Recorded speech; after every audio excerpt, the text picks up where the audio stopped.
your typical budget process is you're approaching your boss with all the justified costs so you can get the money to get the work done, right? And it totally makes sense why you and a ton of people think that, or maybe not think or feel that it's extra, right? And I'm pretty sure the reason is because in the indie developer situation, you're both boss and you're both employee. So not only are you proposing a budget to yourself, you're mentally calculating whether or not you even have the budget to approve the proposed hypothetical budget before you even start moving forward, right? So what you're telling me is all of the bosses that I've had before where I sat there thinking, these guys just sit at their desk and do nothing all day while I do all the hard work. They were actually going through these processes. Well, I hope so. But yeah, no, it's a good exercise, right? Just to reinforce that this isn't a do or die situation. It's just making sure that we know realistically what this is going to take and whether or not that's even something that we even want to attempt, because it's always going to be more, right? It's always more. There's always stuff that comes up that you never account for when you're like knee deep in it and you can't stop now. And that's the part where a lot of indies struggle, is they get to that knee deep part and they're like, no, what do I do? But I've already invested time. I'm already here. I've already shown my work to people. People are liking my project. I have to keep going.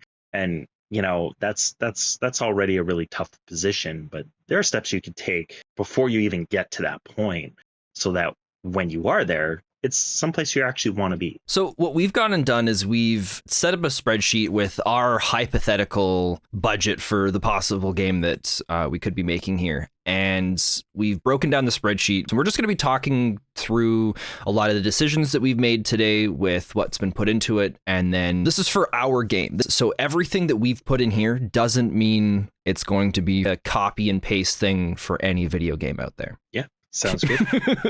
It's pretty accurate. So where should we start then with our hypothetical budgets? What's a good starting point for us to go through and make sure that we're good and happy with what we've put into it? Because it just looks scary looking at the big numbers of $31,000 for 6 months, where really before we started going to this, in my mind, I was like, wow, this is free. All I got to do is pay a little bit of money for programming, and then everything else doesn't cost a penny. And a lot of people will and have shared the advice that you don't do this because the number prevents you from doing like progress. And I think that's bad advice. It's not conducive to long-term success, right? Like you don't become a perfect archer on your first shot, on your first time at the range. Like it takes years of dedicated practice and learning new skills and trying different things. And, it's a buildup. So if you're skipping fundamental steps because they're boring, because they're hard, because somebody else is like, hey, you could get 80% of the way there and it's not going to matter for your first game, don't worry about it. Well, it's not that. You have to think about it as the first game is the perfect opportunity to start doing this kind of stuff, because by the time you're ready to make a really good game, like you're actually ready to launch something and maybe it's the 5th game, you'll already have 5 games worth of practice on how to do all this budgeting stuff. So it's going to be like no big deal to you, and you're just going to be a rock star while you're doing it. What typically happens is people wait till their 5th time, right? Their 5th game, they're ready to get going on the game, and now all the serious questions start to come up. Publishers are taking interest, you have communities taking interest, you have maybe a seasoned developers like, I want to work with you, I want to work on your project. This is my rate, like what can we negotiate? And you're like, well, I don't know, I've done everything for free. And, that's not an acceptable answer in the world of business. So yeah, don't skip this stuff. Keep it small if you need to, but this is great practice. Think of it as an investment in your studio that you haven't started yet. What helped sell me on the idea of doing this is when we talked about in our last episode that, really, if someone's just coming in to video games because they just want to have fun, they just want to play on the side with make little things, then you know what? Sure, don't worry about this. But if you're someone who in the future you think there's even the slightest possibility that you're like, I want to do more with this, I want to make this my career, I want to work in a studio or have my own studio, even if you know that right now you're not at that stage where you're interested in it, but there's a possibility you might be interested later, that's where this becomes important. Because maybe you just mess around for your first game and the game game does really well and it sells, and then suddenly there's a ton of interest and a lot of people are wanting to be a part of it. If you just made the game with the mindset of just for fun, and now there's all these other things coming in where they're like, hey, can we be a part of this? Let's get you publishers, build a team. You have no information that you've built or put together for groundwork to be able to succeed or even do well in those next steps without just being completely overwhelmed. And so this, even if you just do the bare minimum of this stage, if you even do 10% of what we've gone through to do, then I think even that is just enough that I feel like it would be monumental in the effects if your game does well and you're like, I want to do more with this, then I feel like I'm starting to loop back and forth. Hopefully the point's making sense. This is interesting. Usually I'm the one that rambles, but yeah, no, like you hit it all spot on, right? If this is something that you see in the future being something very, very professionally oriented or something you really want to chase after, yeah, it's good to think about this stuff now, because I'm regularly helping developers who they are on their 5th or 6th game and they do have a solid plan. They figured out how to manage themselves. They figured out all the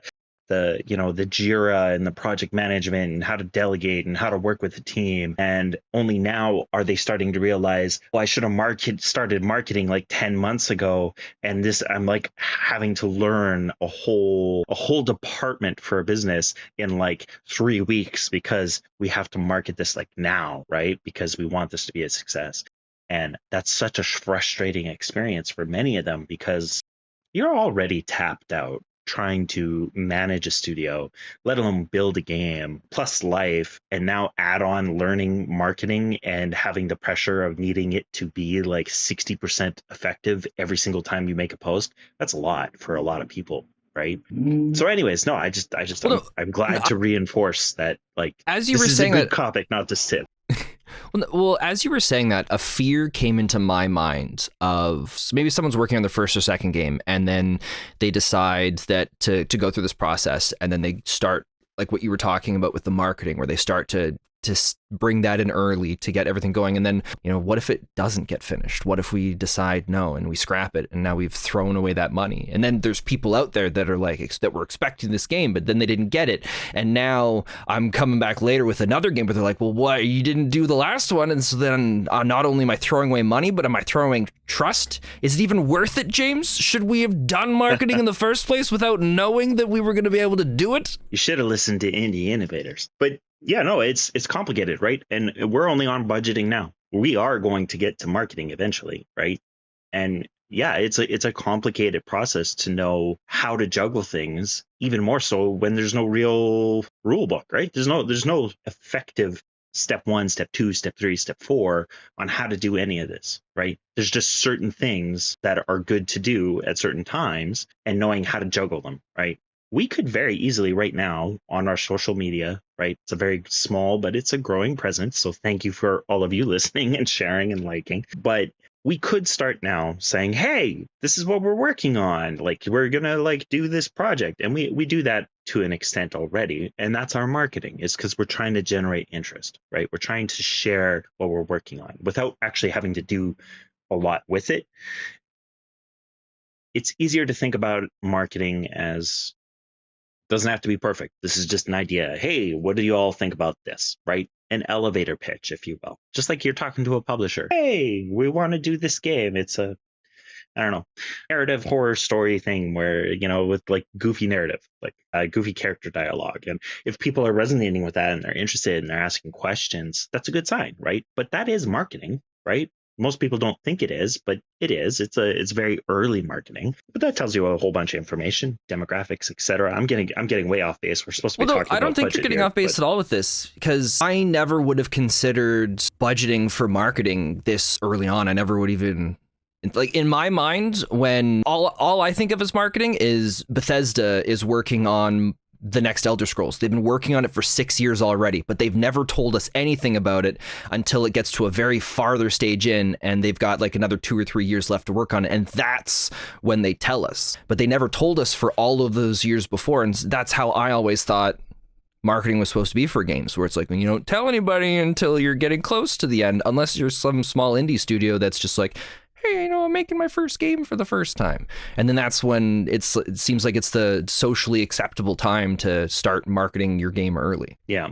But there's also drawbacks there too, right? Where people who are effectively marketing a devlog, if you will, right? That's very common in the indie space, where they start showing immediately what they're working on. And, it's a double-edged sword, because if you're working on your concept in the moment and everything's great and everything's looking good, and then you're doing what we are doing, right, where you start actually digging into it and planning it out and thinking about it, 2 weeks from now, 3 weeks from now, you're like, oh, this wasn't a good idea, we should change it. Well, now it's hard because you've done those devlogs, you put it out, you're trying to give the impression that you are somebody who can finish a game. And like you were just talking about earlier about your fear about marketing, now if you go back on what you said, is it going to make you look untrustworthy or like somebody who doesn't know what they're doing? And, so you have to be very choosy with how you do it very early on. There's nothing wrong with sharing. There's nothing wrong with devlogs, but you can't really commit to anything unless you know you're going to commit. And that's what this whole process now about, feeling out our team, feeling out the idea, having this discussion about let's create one-pager documents, let's really think about the technical designs of how we're going to implement things, and then doing a budget so we know, like, we're mentally building up a game as best as we can, hypothetically do it.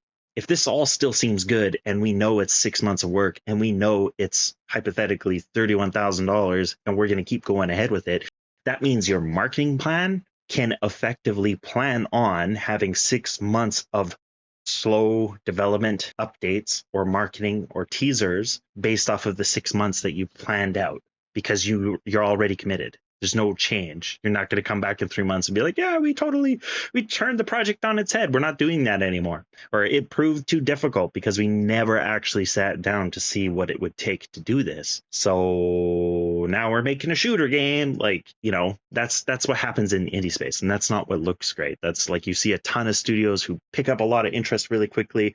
First game, they have thousands of subscribers within the first week of the first video. And if they don't carry that kind of quick, rapid momentum, they just die off because they realize too late that, oh, you can't just launch yourself without having put any work into it. So I feel like then with the budgeting side of this, figuring out how we want to, and we haven't talked about this at all yet for our stuff here, but figuring out how we want to approach that whole marketing side too, like what direction we're wanting to go with it, also would deeply affect the whole marketing budget from a very early stage I never expected.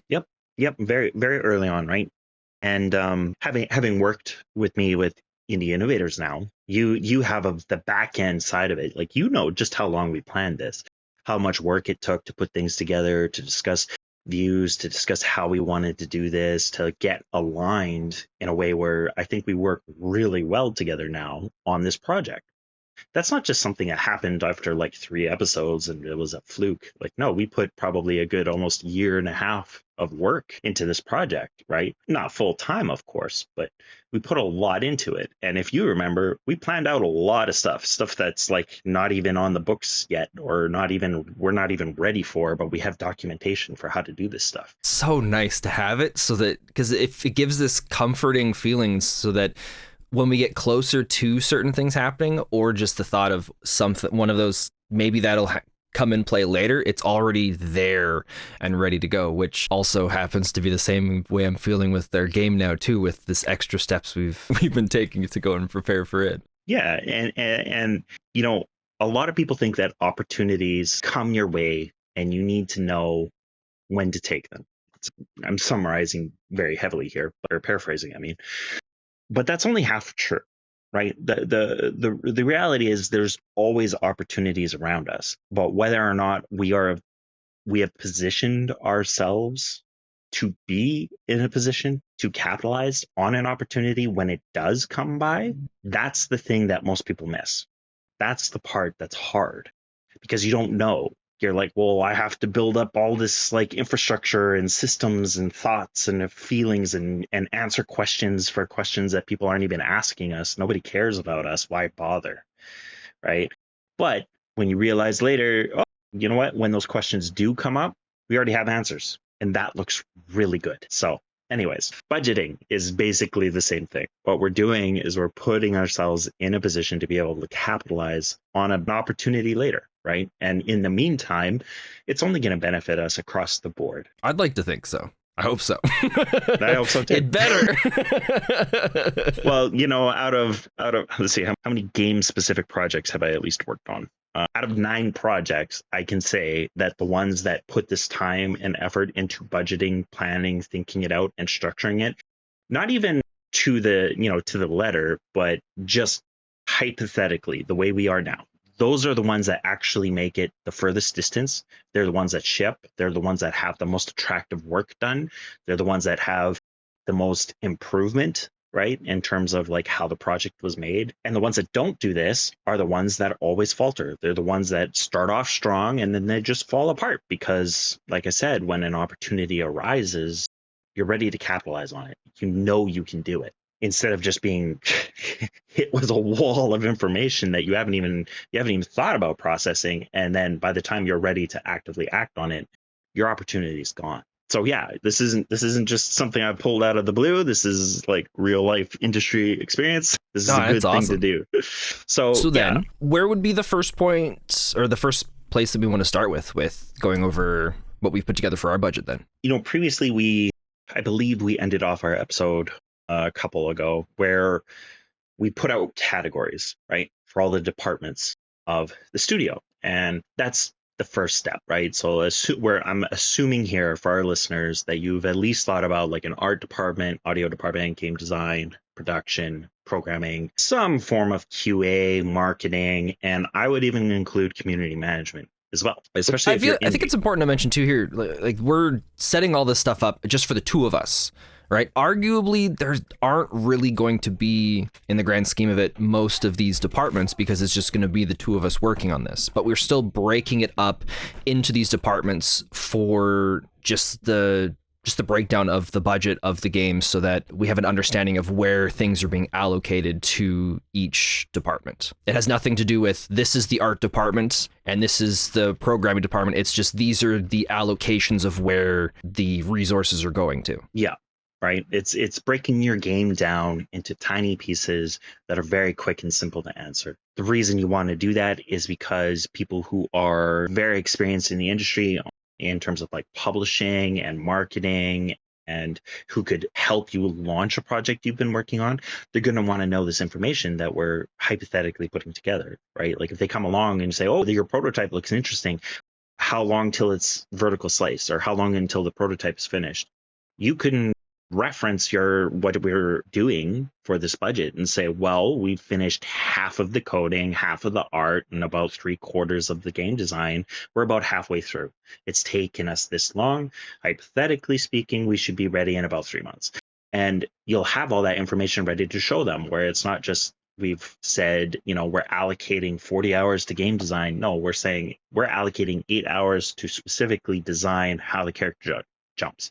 We're going to allocate 6 hours specifically to design how a player interacts with an object, right? That's how granular you want to make these tasks for each of these departments, because it gives somebody who's not a part of the team context as to how your project is coming together. And then I'm also assuming in my situation, I have a huge advantage because you're here and you understand all this and you know where these should be broken down. But if someone's going through this process and they have no idea, then it's do your best, look up some places or look up what other games have done, see if it fits for yours and just put it in. Just put some stuff in and just have some stuff there and it'll change and get better as time goes on. Yeah, it's a living document, right? Is really what it is. You're not committing to this. You may find very early on that as you're working that you're actually very good at design and you're really bad at programming. So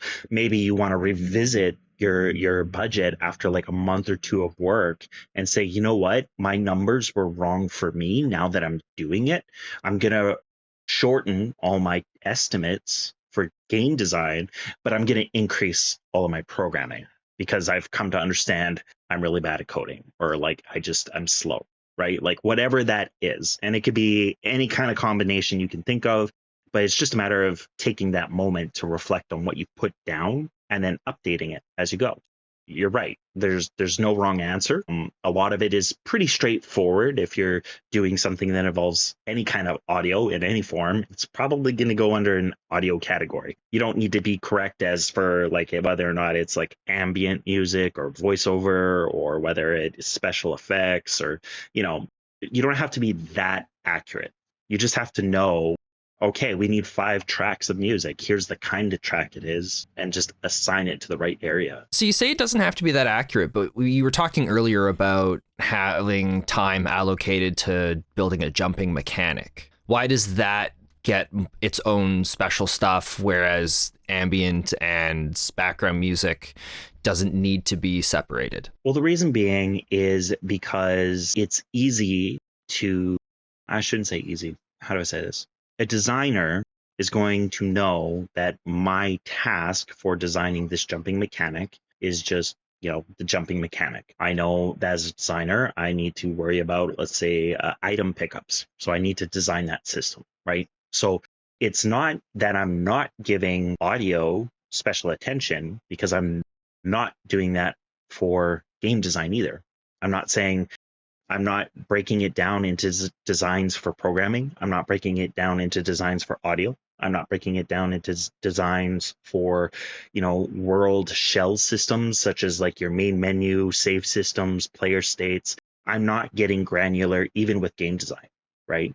And that's how big the scope of game design is, right? And even yourself with your question, if I may, it implies that you feel that game design kind of stopped at jumping mechanic is very granular, and the reality is it's not. There's everything in a game does need a design. The content that's created to fit within the design, that's art, that's audio, that's animation, right? And even those content teams, if you will, they have their own systems that sometimes need to be designed to work with the game design as well. So it can be very complicated in the long run, right? Especially the bigger your game is. But for us now, and for people who are starting out early, we don't have to worry about all that complicated stuff, right? All we need to know is, have I accounted for all the things that I hypothetically can think of, right? And it doesn't mean right now. It means that like over the next 2 weeks, I'm going to work on this budget.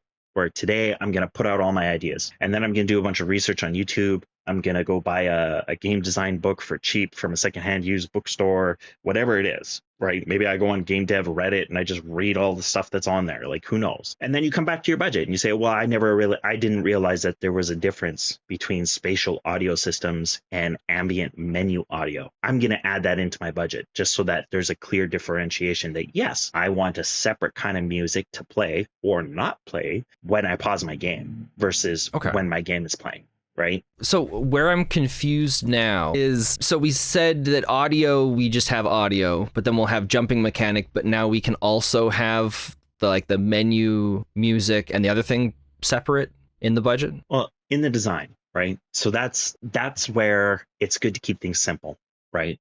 And what I'm trying to illustrate here is that this gets very complicated the more you dig into it. So you don't have to dig into it too far. You just have to make it as simple and small, right, as you can for yourself to understand what the mechanic is. Now, if you're brand new and you're trying to account for, let's take the jumping mechanic, and you have no idea what's involved with that, go do a little bit of research.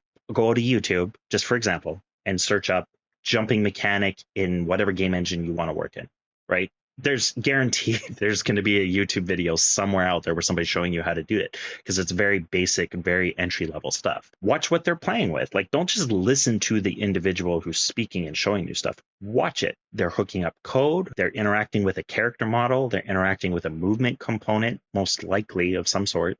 They're probably interacting with physics in some sense, not coding physics, but just turning on and off gravity, for example, right?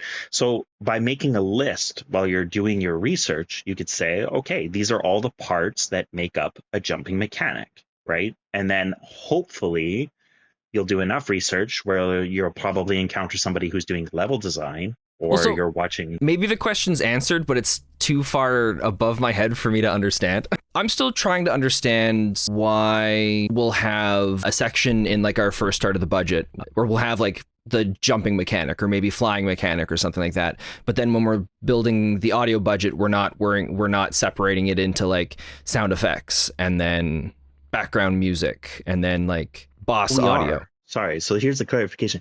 We are doing that. We're just not going so far as to worry about implementation. We're not worried about how do I make sure that my background boss battle music is working correctly. So with like sound effects for from a building boss the monster. budgets, we're breaking up those categories. We're still putting those categories and then allocating to our best ability the time that's going to go into that. So I think where the hang up is happening is okay, because when we were talking earlier, you said we wouldn't do that with the audio. Apologies on my part. If I did, I apologize for the miscommunication. Now everything like what we're doing is we are creating simple categories, but we are being very picky, if you will, with the tasks, right? So anything that is audio, we just give it the audio category.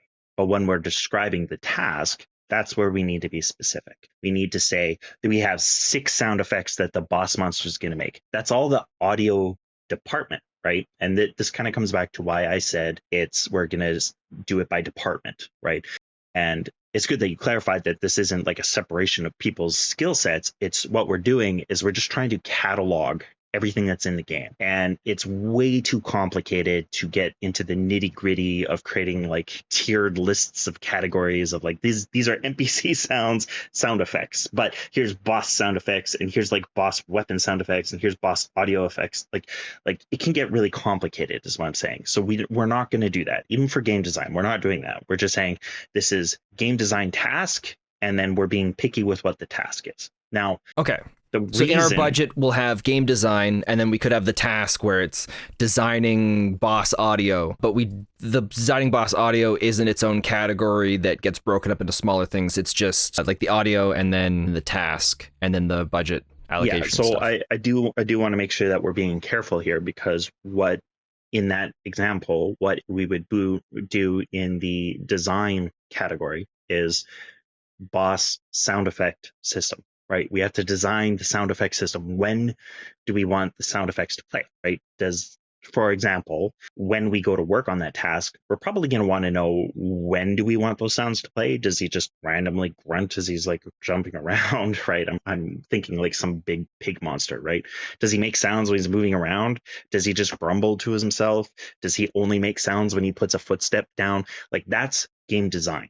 Right, we have to design that in. So then, for our hypothetical budget we're building, anytime for a lot of the stuff that we're putting in, if we put in something where it's like designing, we'll just go like designing the running mechanic. Then in the audio section, we would also want to have a task there for like audio running sound effects and stuff like that.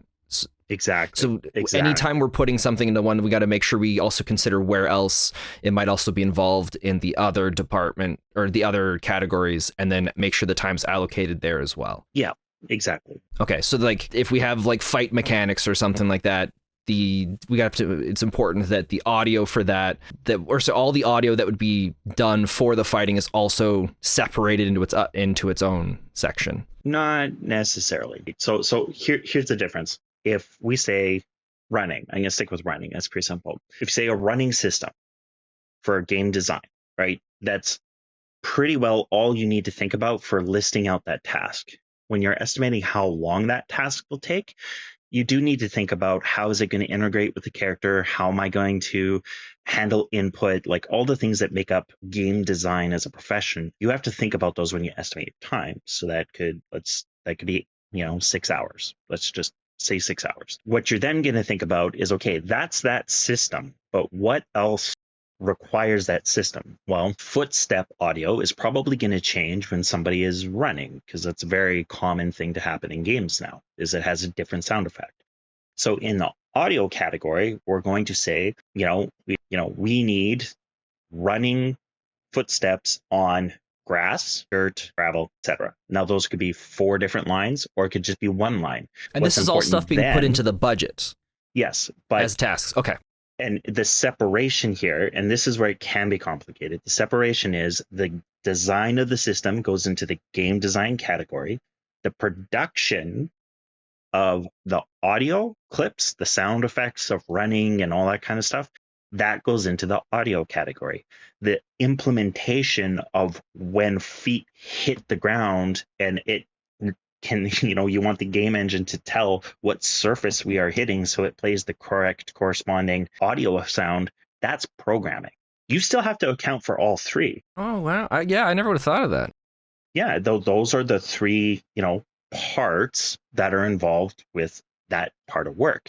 For most things that we're putting in, then, are they going to be they're going to be separated, or they're going to have like 2 to 3 different categories kind of for each mechanic? They will probably have, if you think of it like a mind map, is I think a very good example that I've used with more experienced teams in the past, where your mind map is the system or the concept or the game feel, whatever it is you're trying to achieve. So all the art and the audio and the game design and programming and QA and testing and etc., all those things all connect to the central hub idea. Now, what we are trying to do with the budget is figure out, we need to make a mind map for every single chunk or piece of our game that makes up our game.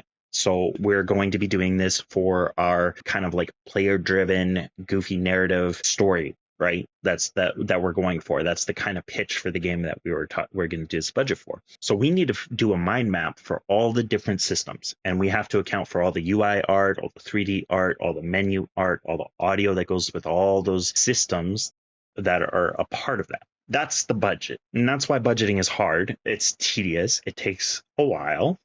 And that's also why most people don't do it. So while we're going through then, if there's ever something that we come across, and let's say you weren't here and I was just doing this myself, is there ever a baseline set of hours that I can just throw in that's like 6 hours? I don't know, like just I'm pulling a number out of the top of my head, but is there like a baseline number if I'm ever not sure that I can just use in the budget just as a starting point? Or is it still like situational and complicated? It's still a bit situation. That's not the answer I'm looking for, James. No, I know, right? But I just wanted you to say 8 hours. Yeah, okay. 8 hours is good, right? And if you're trying to figure out a reason to justify why recording, sorry, I didn't mean to sound so angry.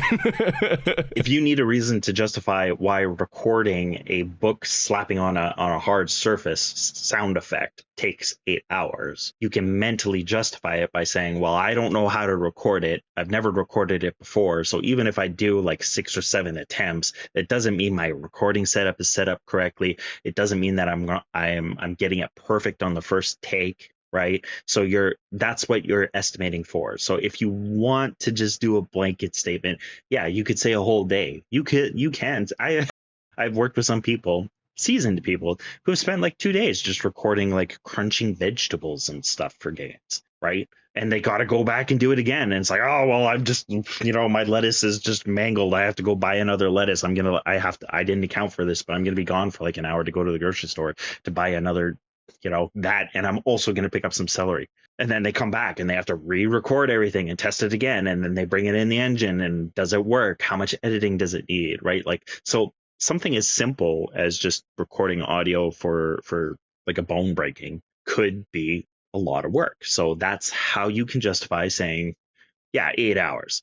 What's becomes bad, doing that can be a bad habit, is when you just don't want to fill in the time and you're just like 8 hours, 8 hours, 8 hours. My budget's done. Well, no, it's not. Right? Because it's not accurate. Like, I feel like it's important to say that I was like, the reason why I was looking for a baseline set of hours is because in this situation, ideally, as I'm going through and learning stuff, I'm going to be adjusting the hours for and adjusting things as I learn new stuff. But if it's like, if like I've never put audio, I've never recorded audio and put it into Unreal Engine before, and so I would have no idea the steps or what would need to be done. So it's nice to have in a situation like that with no knowledge. If I can't find something online for how long it takes, then I can just throw in 8 hours now and know that once I start working on it, then I'll have a better idea of like, oh, okay, I can change this and adjust it. But with everything you said about, not taking into consideration the travel time, I never would have thought to think about that kind of stuff, or like the vegetables thing. Like justifying the 8 hours feels like I'm sure it's going to be off a lot of the time, but it feels more comfortable to know that I have, in the situations of unknown, I can just be like, all right, 8 hours. Yeah. Tomorrow, when I start doing stuff, I'll adjust this number, but today, 8 hours. Yeah, and it's okay to do that. It's just you have to be careful with understanding why you're doing it. Are you just blanket stating 8 hours because you're accounting for all that stuff? Or are you just blanketing 8 hours because you just don't know? See, there's the difference. So when I justified 8 hours to you of why that sound effect could take that long, it makes sense. It's reasonable. That does not mean that every single audio effect is going to be 8 hours now, because you have to reasonably assume that after one or two, you're going to understand the process. You're going to tinker a little bit. So there's going to be a little more tinker, but it's going to go quicker. You're going to already have systems set up. You're going to already have project files for editing audio files are going to be ready to go. So now your 8 hours for, say, the first three tasks in recording audio, sure, 8 hours each.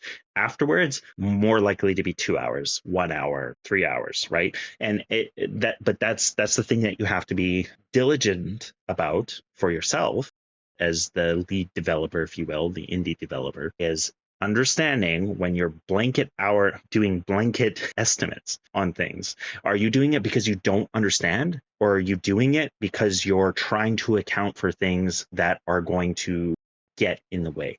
Doing it for things that get in the way, great. Doing it because you don't understand, that's bad. And well, but what about people that have never done it before? No, Sorry, I'm not done. Please continue, James. So the reason that's bad is because, let's say 3D modeling, you say it's going to take 10 hours, and you say 10 hours on all of them, and then you're just really not comfortable with that number. You don't know, you haven't hypothetically done any research, but you did it for the rest of the project. It's fine. And then when you go to look at your budget to see how your budget's doing, to, justify whether or not we're willing to do this kind of work, you're going to look at your budget and you're going to say, oh, you know what? I didn't account for having 50 models to make, and I accounted for 10 hours each. That's 500 hours. And it's maybe your first serious game. Now all of a sudden you're thinking, I have 500 hours at, say, like $25 an hour. Or like, this is like, it's a lot of money. It's a lot of time. And oh my God, this is so much. Well, no, it's so much because you did a bad estimate. And what I want to impress here is you as the listener who are currently caring about doing this budgeting accurately so that you can make good decisions as a studio leader, because that's what you are as an indie, as a solo developer. You're a studio leader, you're an executive, right? In order to make those decisions, you have to do the job right. And right now, the job that you're doing is that of a project manager or a producer. So you better do it right. I understand where you're coming from. It's still, because like, it's just not a fun answer. Well, just if I've never built I've never built a game before, I know we're going to need 30 models. So I just slap down 10 hours. Now it's, 10 hours for all 30 models. I understand in the beginning that defeats the purpose of why we're doing the budget, but it feels like it would be harder to try and figure out how many hours it would take, because like I could go online to forums and they'll be like, yeah, it takes 2 hours. Oh, it takes 3 hours. Oh, it takes 4. I go to YouTube, someone does it in 20 minutes. But there's all these different numbers in that. Like, do I just average it, pick the higher one and then adjust it from there? Or really do I just have to, at that point, just sit down and just make a model and see how long it took me to do that and then put that number in? Or is this just overthinking the process? Does it actually matter that much at this stage? At that point, kind of overthinking, right? It doesn't have to be crazy accurate, but what it has to be is purposeful, right? That's what I want to impress here.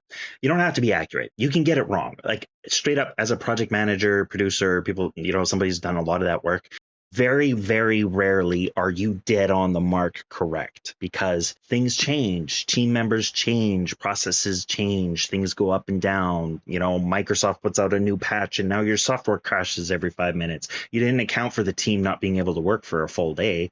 Now everything's out of whack. Like it changes, right? But again, it has to be done with purpose. It has to be done with a direction, because if you don't, you're just randomly piling up bricks, right? And we don't want to do that. We want to achieve a specific result. So it doesn't have to be perfect, but again, purposeful. There has to be a point to it. So yeah, go to YouTube. Watch a 20-minute tutorial. Understand, though, it's not going to take you 20 minutes. It's going to take you 20 minutes to do exactly what that person did. But are you really going to do exactly what they did? Probably not. You're just trying to understand the basics. So if it takes him 20, say an hour. If you really want to get super technical with it, open up the documentation from Unreal, C++, C Sharp, Unity, whatever it is, and search specifically for what you're trying to do. You'll probably get some result from those documentation saying, yeah, here's the system that incorporates jumping. And you're like, oh, I didn't even know there was a whole system pre-built for me, ready to go. Okay, let's read this. If you read that document and you spent like an hour reading it and you're like, I still don't understand. This is probably a 4-hour job. 4 hours. It's a 4-hour thing to implement the pre-made jumping system. Why? Because it took you an hour to read it and you still haven't comprehended it. So you're probably going to need another hour when you have fresh eyes to have that level of comprehension, let alone putting it in the engine, testing it, pulling it apart, right? So estimating is good, but you have to have a form of basis to figure out.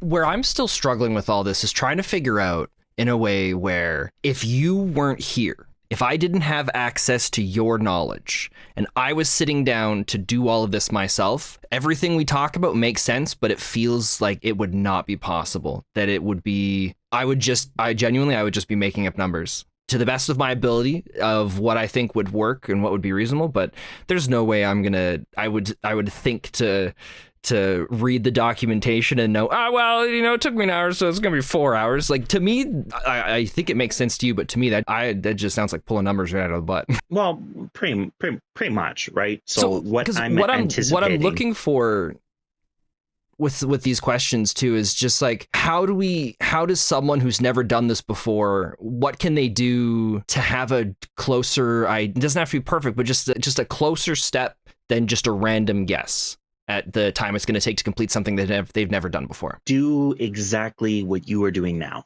That's the answer, right? There's no correct answer, but simply the act of asking the questions, the act of being like, how the hell do I estimate this? That alone is going to push you to, first of all, seek out somebody who understands and being like, I don't know what I'm doing wrong. I don't know how to do this, right? It's going to push you to do that. It's going to push you to go online and talk to people and figure it out. And there are, like you said, there's a lot of people out there who show how to do all these individual smaller parts, and you can look at them and you can guess like roughly how long it'll take to do that work. The key is just to not copy the time they say. Add more time to it. So it sounds like I can just try and do one of the tasks on my own and see how long it takes me. I can look up tutorials, times that by 4, and just reach out for help on a forums, other people in the, like, if I don't know anybody in the games industry, I'm just some 16-year-old kid at high school whose parents all work in the coal mine. Nobody's technologically literate except for me. Just go to forums, send out some emails to random people in the industry, and just try to ask questions to people that know. It really feels like those are the kind of the 3 things, at least for the very base. I know that it's not like I know I'm looking for like a perfect answer and there is no one, but that's like the 3 starting points that if someone's never done anything before with this, that's 3 starting points they can try to get the answer. Yeah. And I will make a small amendment to what you said about like reaching out to people in the industry. Yes and no. It's just no time and place. So get on Discord, get on Reddit, go to a game development community.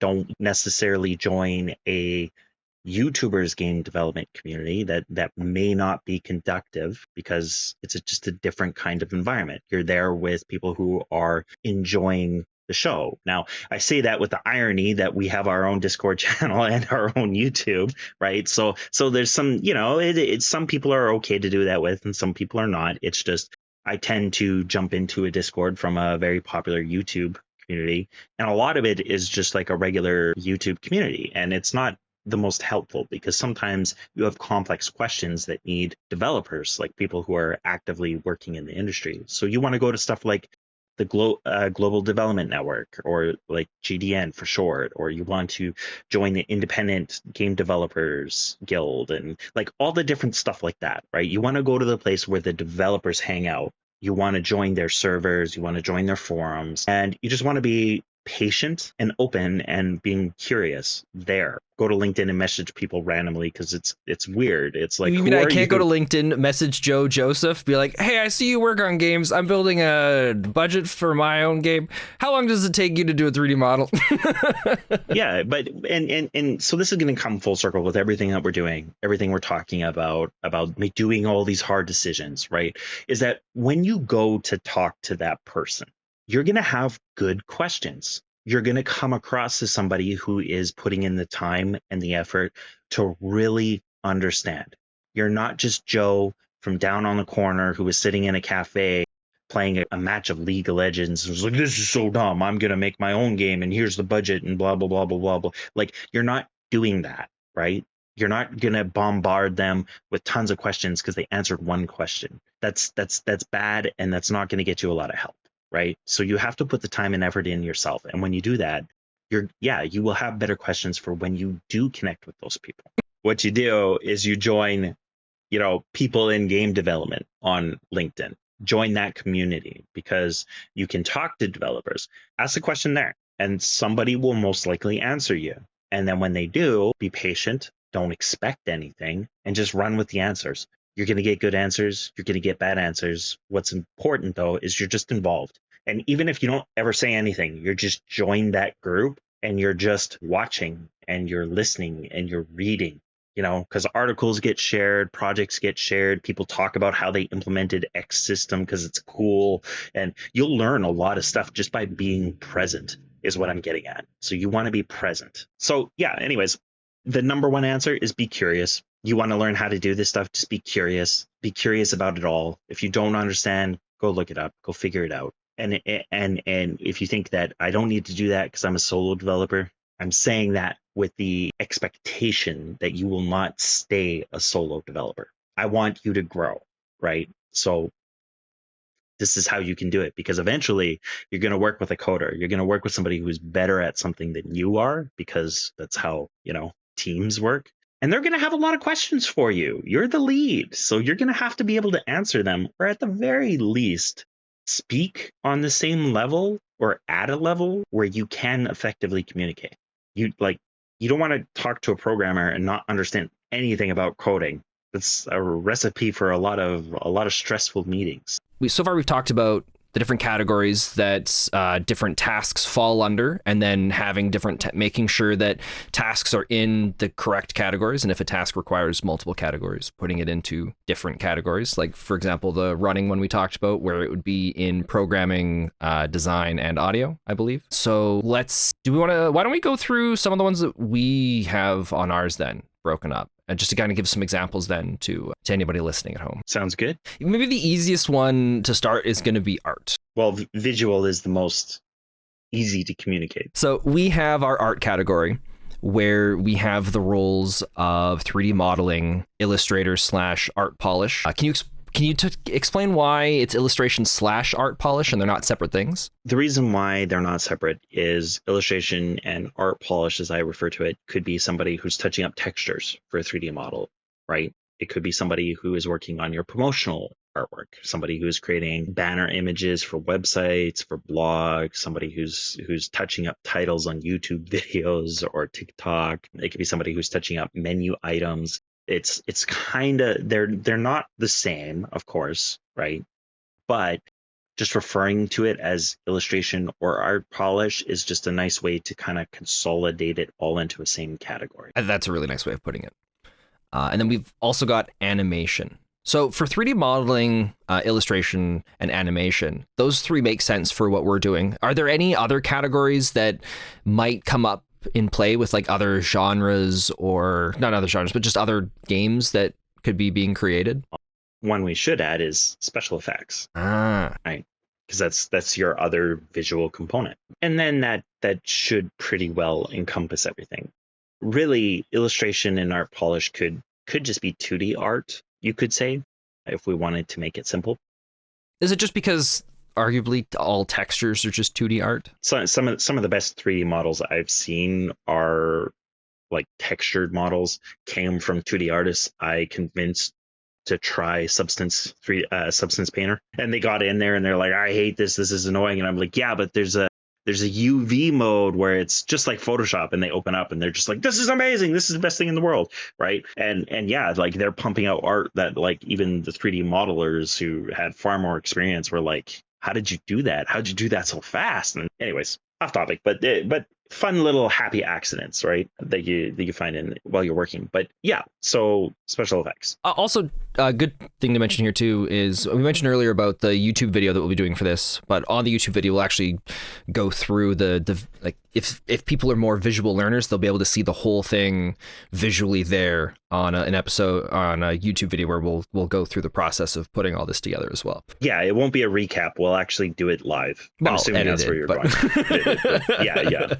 Of course edited, but you'll see the process. Yeah. So under art, we have the category of art, and then there's the role, and then the task, where we have the category art, the role 3D modeling, and then the task is modeling. Why have we broken it down to role and task? Because role and task almost feel like the same thing to me, but I could be wrong here. Well, we don't have to. This is just me kind of being me and adding more into it than is probably necessary, right? Okay. But you could just do the category or department, and then you could just do the task to keep it simple. And I think that if you are less seasoned, yeah, just keep it with category and task, because it's simple. It's just, this is all art. I don't have to worry about nitty gritty. I could just like list it out quickly, right? So that saves time. I'm breaking it down by roles and tasks just because I know, right? Like I know that breakdown. That's the reason for the discrepancy for ours. Okay. So then, and like, if we were doing, or if I was doing this separate from you, I think, yeah, 100%, I would not worry about role. I would just do task, because I have no idea the names of the positions that people typically have in the industry, or what would be related to different ones for that. Yeah. And so like here, like we have modeling, and we've estimated that it's going to take about 190 hours to do all the modeling. And at the time, that's accounting for trees, 2 or 3 variations of trees, like stones, like possibly a well was, I think, the concept that I was running with at the time. We were talked about like a well, an object to go in a well, like a coin, a pail. There's like all those elements, different kinds of bushes that we'd have to make, the ground textures, the world, whether or not the player character actually even has a character, all of those together, all added together, where if you said, no, a couple of hours, like a minimum 4 hours for a tree, and then like 2 hours per variation, you're already looking at, 3 variations, 6 hours plus the original 3 hours for the original tree. No, it's like 9 hours. They pad it by a little bit of time, because you're never ever going to be able to just work on your game in your free time. You're going to get interrupted by kids or your parents or like life, or you're going to have an errand, right? So you add a little more time, and you just say, okay, well, to do all the trees is probably going to say 12 hours, 15 hours. Does it typically take longer to model a tree than to do the textures for it? It depends. It depends. So it depends on the complexity of the model then. Yeah, complexity of the model. It depends on whether or not you're going art style, right? It depends on pipeline for once you've figured out an art style, right? So it just, like, for example, Valheim, relatively easy modeling, all very low, in appearance, low poly models, but their textures are pixelated and they're custom textured that way. That's probably a lot more work to texture it to make it look as great as that game does. So while the modeling is very quick, the time to texture it was probably longer. Okay, so in a situation like that, it would be expected that the modeling would probably be less hours than the texturing. Yeah. And so when you were talking about how do I guess earlier, right? How do I guess about time estimates? You just kind of do it the way I did it there, is you say, well, to do like just a basic tree, even if it's high poly or low poly, that's fairly easy for a tree. I could probably do that myself in, like a half hour, just guessing. And then you just add on to that time and say, well, how long to unwrap it? That's probably going to take a half hour to an hour. And then how long to like throw some textures on it? That's probably going to take about an hour. That's where like 3 hours comes from. And then to just do a texture update and bend some model pieces and twist them a little bit, that's really easy in modeling too. It's probably not going to take 2 hours to do a variation, but I'm just assuming a little more time than I'm expecting, right? Okay. Because And we so then always underestimate. I know you don't like the giving random or like a fill in the blank kind of answer for it, but because there's a lot of stuff that you just said there about unwrapping, and I didn't really contain the rest of it. So there's a bunch of steps to this stuff that I'm not very familiar with. So if I had an estimated guess of like, it's going to take me 4 hours to model the tree, then by the sounds of it, I could times that by about 3 or 4. And that would be a safe kind of bet at the very early stages of the extra steps of creating this for someone who has never done something like this before. Yeah, exactly. Right. So if you're still struggling, right, and you want to figure out what an accurate timeline would be for, a beginner, find a beginner-based tutorial doing exactly what you want to do. So I don't mean go find somebody who's modeling. What I mean is look at like the Blender donut tutorial. And the thing, it takes like, I can't remember anymore, but it's several hours just to make a donut, color it, and put on some lights. And so that should tell you when you see that, just the duration of that tutorial across the internet is roughly around that time. That's how long it's going to take you just to model it, right? Where it's going to change for you as a new person trying to figure out all this stuff is that how is it putting it into the game engine of your choice different than just say rendering out of Blender, right? That's the tough question. You're probably not going to know.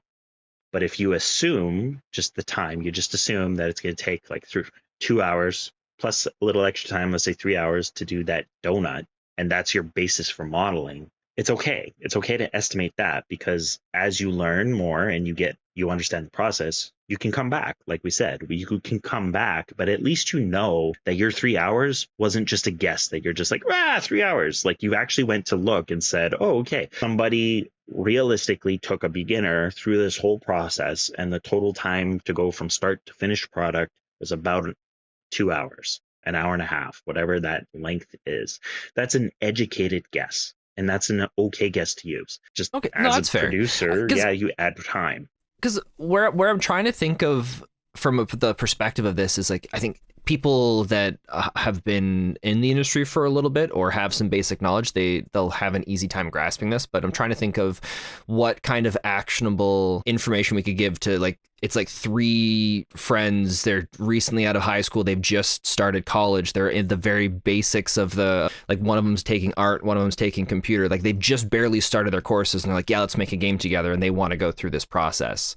Like how it's like, I feel like someone at that stage, like it almost feels like, is this even worth their time if they're like, we want to make a game together? Well, because it's like I just want to address a mindset thing here. Mm-hmm. And we talked about this very early on in some of our early episodes, right? Where if you are that scenario, you're a group of friends, you're in college, you want to start making a game, and you're like, is this worth my time to do? And I hear this a lot from students, like, it's not worth my time to do that. You're going to have to do it eventually. Well, so let me start now? Let me rephrase when I say, like, is this worth to do? I mean, like, I guess at this stage, if they're trying to go through this process and they don't know anything to do with the times, then maybe what should be done is, instead of starting with this budget, it's just create a list of the possible things that are going to need to be done for the game and then figure out how long it's going to take for that and then come back and do this. So, once you have those rough estimates of times for like a bunch of the basic tasks, then it's fine to come back and do this. I think is that so what I'm trying to do is, I'm stuck in this mindset and I think I need to get out of it, of like, if someone has no idea what they're doing, how do they fill this out? And I think I need to break from that mindset, and instead of looking at it that way, it's, if you don't know, then go and learn how to do it, and then once you have a basic idea, then come back Well, yeah, once you have a basic idea of how long it takes to do the different tasks that need to be done, then it's fine to come back and do this part. That's a good way to look at it. I think that what I want to, using you specifically here, what I want to address is that it sounds like, and correct me if I'm wrong, that where you're coming at this is, I'm not an experienced game designer or developer. How do I know how to develop a game? How do I estimate stuff that goes to developing a game, because I'm not a game designer, right? Like on a very basic level. Yeah. So my question to you then is, when you were a barista, or you worked at Walmart, or you've done any of the number of crappy jobs that we've all done when we first graduated high school, or maybe we were even in high school, right? How many times did a supervisor or a manager or somebody just come up to you and have a certain kind of expectation around something of like how long it would take? And you, as the person who were doing it, you knew it was wrong because they weren't accounting for all the stupid little stuff. Like, well, I got to walk across the whole facility, and I got to pack up that bag, and I have to bring it all the way over there to the dumpster, and then I have to come all the way back and like do this other thing for this other person. And no, that's not 5 minutes. Yeah, sure, it's 5 minutes to pick something out of the trash and throw it in the compactor, but it's not 5 minutes to do that whole set of actions, right? So if you have ever worked any kind of job before, even in a volunteer sense, you have experience doing something. So you need to get past the hurdle of I'm not a developer, and you have to think about it more critically. Just very, very simply, what are the steps that I need to do in order to do this thing? And then how much time is it going to take to do those steps? And if you're still really struggling with this as a listener, and you still just don't understand, literally write it out. It's called minimal viable actions, right? So get a piece of paper out, and this is what you write down. You say, I'm going to open the Unreal Engine webpage. I'm going to search for tutorials. I'm going to find the beginner tutorial for, let's say, the third person character, because it's like the first one that comes up. Right. And then I'm going to download the Unreal Engine. Now I'm going to open up the third person project. Now I'm going to follow the tutorial to build out all this stuff step by step, like literally minimal viable action. That list will be like 50, 60 steps long by the time you're done. Right. But what I'm getting at is, once you start doing it, first of all, you've eliminated any question as to what to do, because you're following something that's already been made. But then you're going to see just how long it takes to do, just to follow that tutorial. So you're like, wow, following this tutorial from Epic about the system that's pre-made took me like 3 days to do it right without bugs, and to the point where I can tinker with it and be like, oh, this is what this does, and this is how I change this slider, and if I change this setting I can super jump, and this is super fun, and I'm tinkering, right? If it takes you 3 days worth of time to get to that point, you can now say, this is effectively how long it takes me to understand concepts. To learn something new takes me 3 days. So now you go back to your game idea and you say, I have no idea how to do an inventory system, but I know simply getting a 3D character to walk around with a camera and jump took me 3 days. This is probably going to take me like 10. So this is where it's like purposeful estimates, right? You've already put in the work to understand yourself and what it's like to try and achieve this result, which is something game oriented. You can now use that experience to leverage or have a basis for estimating your time. And you just be honest with yourself, and you just say, it's probably going to take longer than I think. So 10 hours to do an inventory system. And then you just, when the time comes to start working on that inventory system, you can go through it again. You will open up the documentation, because there's plenty of documentation for inventory systems out there, and just look through it.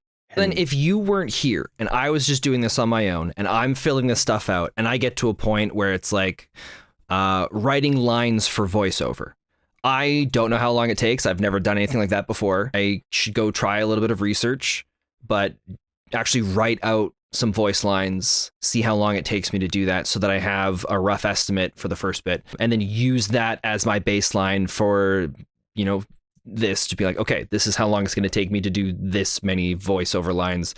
And then then I can go in and be like, I know I'm going to want, or estimating I'm roughly going to be doing this many, so here's the time it's going to complete to do that. Yeah, right. There's lots of methods. right? Like you just said, one method is But it's write out a voice line. if I can't figure out if I have no idea what the estimated time is, then that's when I need to take a step back and then take one of the steps necessary to figure out a close idea of what it could be. Yeah, you need to find context, right?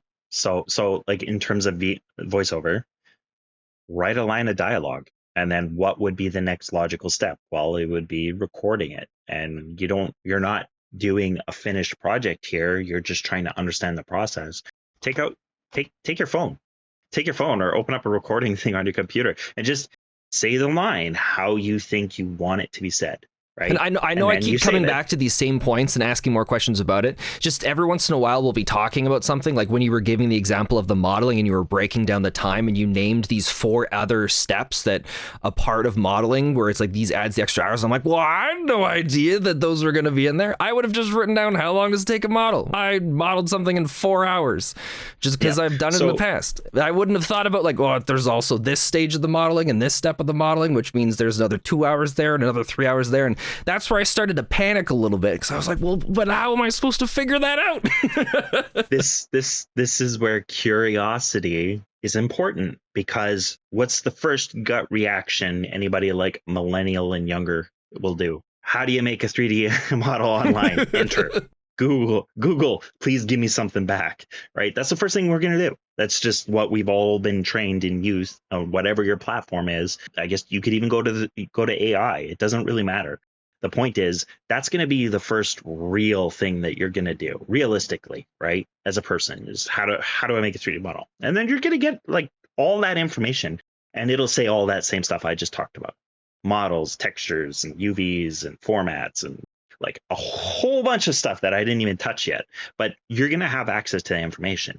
What I'm trying to get at is you need to take that information, understand it, or at least tinker a little bit so you have a frame of reference, so that when you do make an estimate, when you do put in that time in your budget, there's a frame of reference for it. You're not just pulling a number out of the air. Like, you've actually looked, you actually understand that modeling a tree is like 100 different things. And to do that from start to finish is probably going to take like 10 hours the first time. And that's okay. You could say 10 hours, right? Just don't do 10 hours for every single tree, because after your third tree, you're going to be pretty fast at doing it. It's probably going to be 2 hours. And so save yourself from the headache and the fear later of saying, whoa, I have like 3,000 hours of modeling. No, you really don't. You probably only have like 200 hours of modeling. Really, by the time you get through that workload, you're going to be pretty good at it. I think I've finally got to the point of accepting that. And I kept trying to fight for some easy answer for how can we just like write down the time to what's like a template of time we can use for different things. And I think I've finally come to accept that there is no easy answer for it. And the time and energy has to be put in for all this. We've been able to go through this very quickly compared to how much time it's actually going to take to do this because of your experience. Like, if my first time doing this, I wouldn't be surprised if it took me 2 weeks to figure out the budget for it, because of the process of going through and figuring out how long is it going to take me to complete these tasks, and then having to adjust to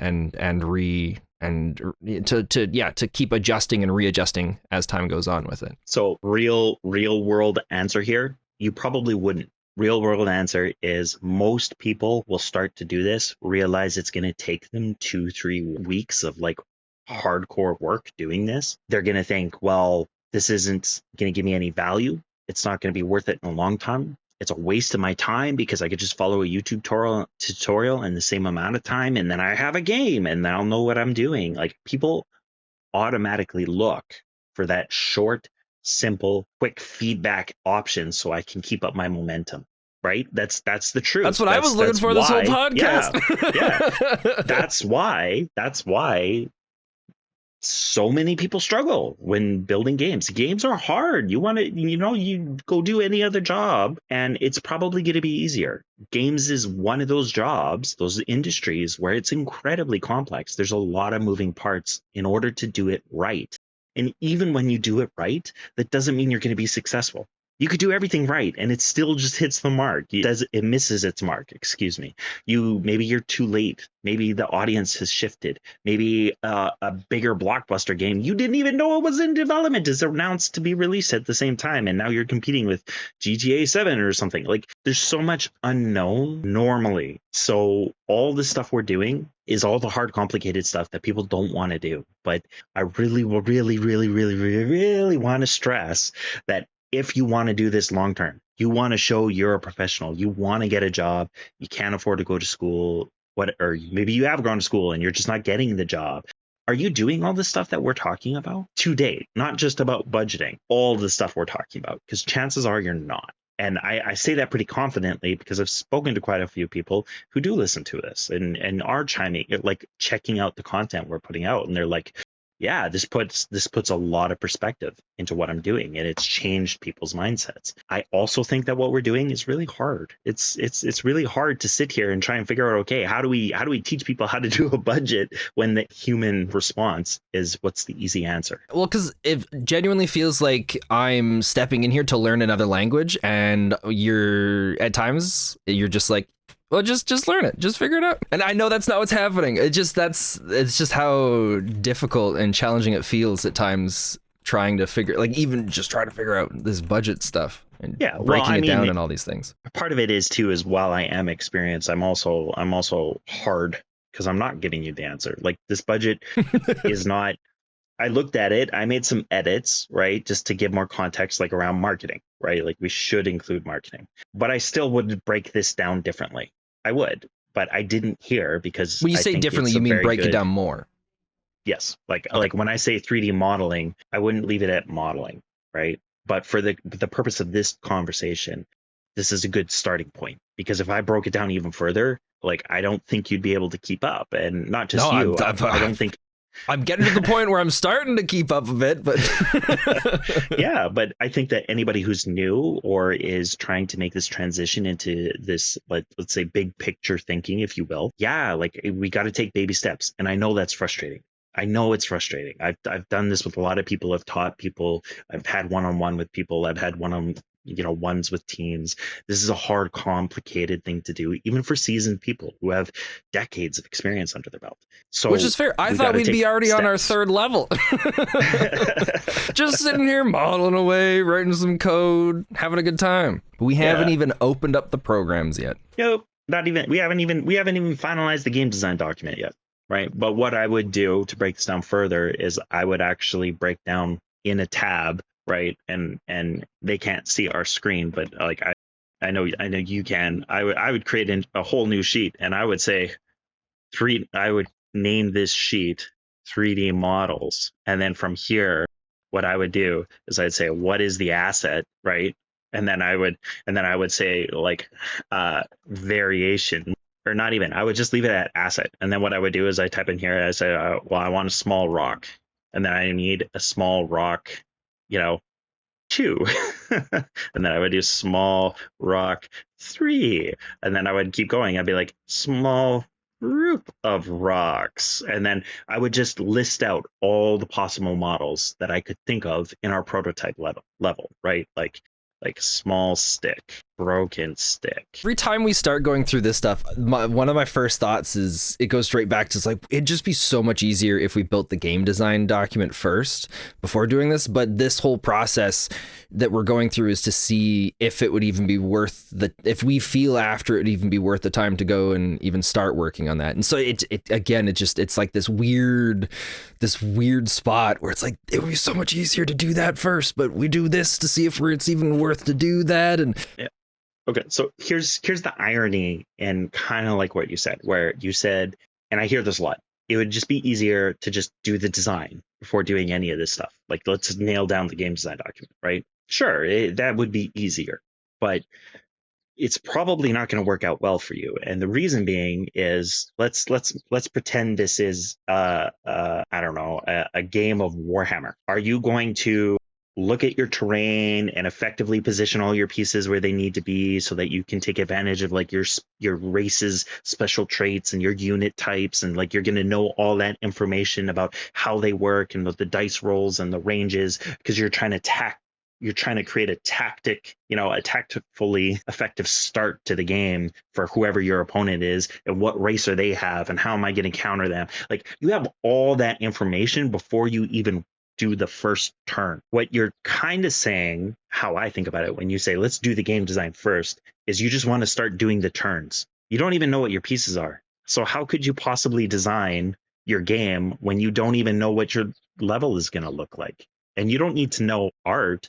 You just need to know, is there platform elements in this game, or is it a walking simulator? Well, that's going to heavily impact all your game design. It's going to impact all your art. What's tough with me is I think your analogy is really good for it, because when I look at the game design document, to me, that feels more like reading the rule book before actually figuring out where things go or what they're supposed to do on the game board. Yes. Now that's a very gamer way of looking at it, because who wrote the rule book? People that already know how to play the game. Yeah. So if your frame of reference, if your mindset is, I'm looking at the rule book and I'd rather just write the rule book, well, you have no idea the amount of work and testing and tinkering and discussions that happened to even create the original rule book, right? So you can't just look at a car and be like, oh, I'm going to go make my own car. Like, you're missing a whole foundation of like electrical and mechanical engineering and everything that went into making that original car. I don't like that makes sense. Well, I'm glad it does, right? And that's really what we're trying to do here, right? Is we're trying to get you and anybody who's in the same position to understand that really what you're trying to do is you're trying to assemble all your pieces. And now you're trying to say, okay, I have all these pieces. What do I want to do with them? And are these the right pieces to do what I want to do? Let's think about it. Well, if I'm using marbles and I want to have a game board that has like hills on it, organic hills, that's probably not going to work. So I shouldn't just start designing a game assuming I'm going to use marbles, right? I should probably think about that stuff, because that is free. That's not testing. We didn't spend any time building a game design document and figuring out it's wrong. We just sat down and we logically thought about it. We designed it. This is true game design. This is what game design is. Most people don't understand that. They think game design is writing the rule book. It's not. Game design is figuring out how to assemble and coordinate and make the feels and the experience. Then you make the rule book. Yeah. So looking at the categories, right, we had our art, and then audio is what we have next, just because, alphabetical order. And audio is your voice acting, your audio editing and integration. And what I mean by that is like when you're putting your audio towards a file that can go in your game engine, that's what I'm talking about. I'm not talking about the programming to make the audio file play in the game. Then there's music composition and sound design. I never would have thought of the integration for audio as its own thing too. Yeah, it's I never used to until I worked with a really talented audio engineer, and he was like, here's everything you need to know about the audio process for this one track. And then like we did that for like every possible source of audio. It was wild. Like we had a huge document running of like the breakdown for everything. And like we had that stuff timed to the minute. The guy was amazing. Anyway, so shout out Ricky if you're listening. And then for game design, right?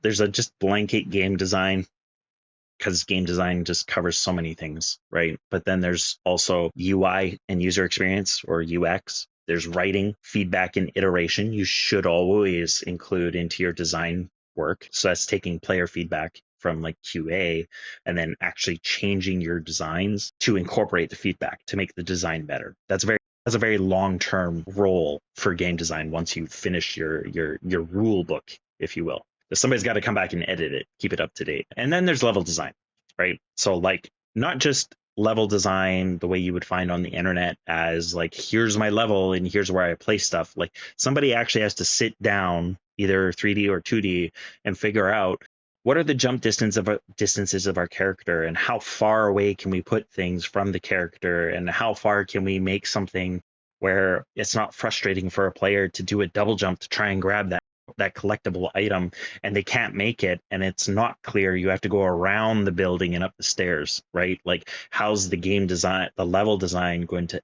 clearly articulate to the player that, hey, you can't make this jump, but here's a signpost that says, something along the lines of like, come knock on the door. And so the player that's level design. And then there's production. And production is kind of hard to account for when you're new, but the best way to think about it is just scheduling and management. Who's going to work when? How are we going to do all this stuff? What we are doing right now is production work. It's doing the budget. It's making sure the documents are up to date. It's making sure that all the pieces are ready to go, right? That's basically production. Production is also people management, like making sure that like everybody is staying on task. Everybody has stuff they need. Talking to people because people may not be comfortable asking questions. That's not you, Spencer, but some people are that way. So it's your job as in production to make sure you are asking the questions. Do you need anything? And you have to account for that time. It takes time out of your day to have a 1 hour call with somebody and be like, hey, how's it going? Do you need anything? Anything I can help with? Right. But if you don't account for that after like 2 months of doing that 4 times a day, an hour a day, that's a lot of time. And in your own mindset, you're like, why am I so far behind in all my coding or whatever your discipline is? That's why you didn't account for the time it takes to actually talk with people and make sure that your team is happy. That's a really good point to bring up. Yeah. Right. It's like travel time. It's one of those things you just don't think about. Programming is the next category. There's lots of breakdowns for this one too, but you can just sort of separate it by gameplay programming.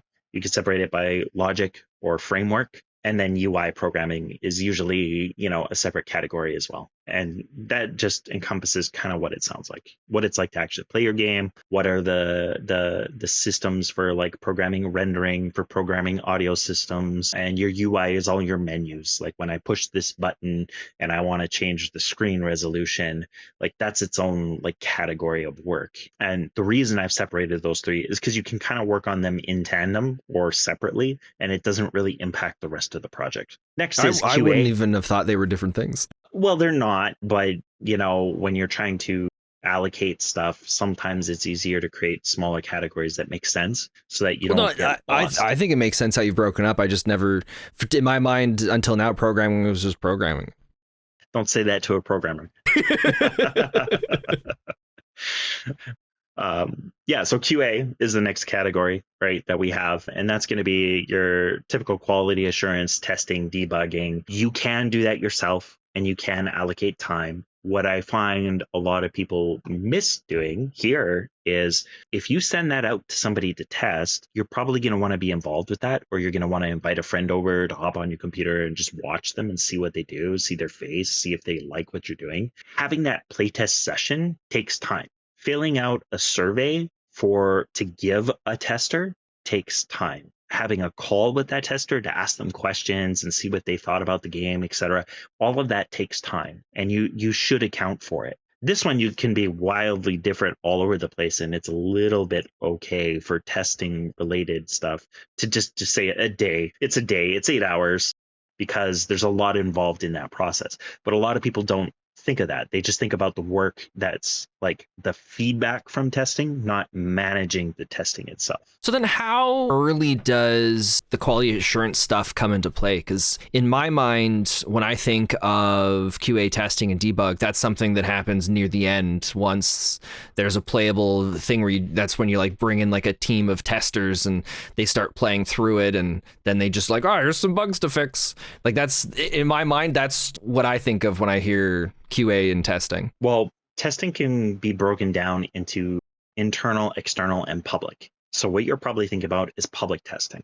That's when you want to show off your game and, mostly done. So like people don't open it and be like, oh, this looks like garbage. I had a bad experience, right? You don't want that for public testing. That's when you bring people in for final bugs. And I guess the way most of the games in the industry work is you rely on a lot of that information after most people have the game, which unfortunately is after the game releases, which is why we always see like a rash of patches after a game first comes out. But external testing is when you send it to a company or an organization, right? Where let's say if you're an indie now and you're working on a game and you sent it to us as indie innovators to test as a studio for feedback, that's an external testing. It's a different kind of relationship.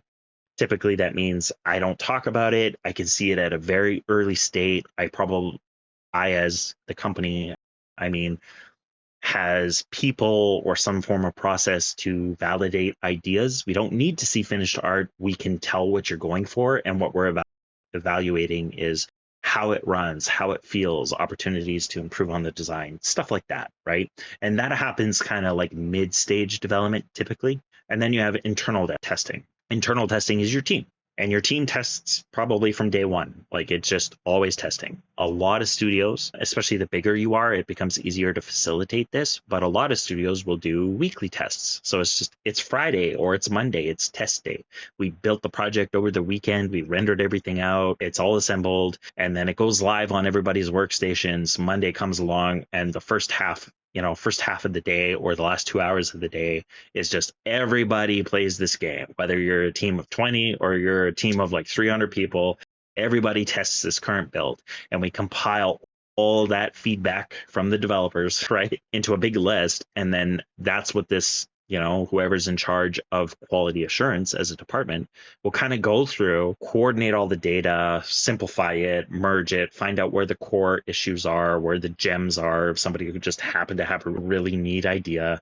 And then they give that to the producer, who then kind of distributes that amongst the different departments. Designers, here's your feedback. Coders, here's your feedback. Here's the feedback for art, right? So production and QA work in tandem. It's one of those, earlier I called it a mind map, where we have a task and there's different departments who are like associated with it.